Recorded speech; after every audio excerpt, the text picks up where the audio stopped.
Possible conflict of interest kay Attorney Poa dahil po sa kanyang involvement po sa opisina ni Bibi Sara.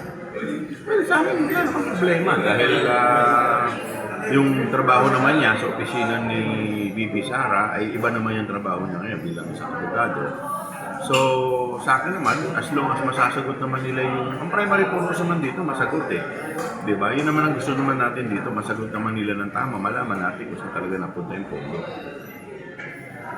Thank you po. Kung dun po sa pagtatanong kanina ni Senator Amy, sinabi niya na bakit hindi ang sisihin dito or ang imbestigahan si SDO Gina Acosta, bakit hindi na lang po yun based din sa circular, joint circular? Ito yung pinaliwanag din nung sa tanong ni Senator Risa Conteveros, parang dinefine niya kung ano yung mga accountable officer at kasama din dito yung head ng agency. In fact, yun ang pinaka-primary responsible, yung head ng agency. Alam din naman natin na hindi naman gagalaw yung Gina Acosta kung wala namang utos ng head ng agency. At kung maalala ninyo, doon sa Committee on Good Government ay inutusan pa siya na yung buong pera ibigay dun sa kanyang security officer.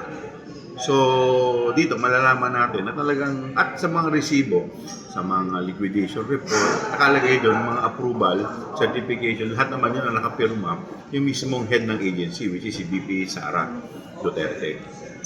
Posible po bang humarap si Gina Acosta sa impeachment trial? Well, kasama siya sa mga ipapatawag namin ng mga testigo.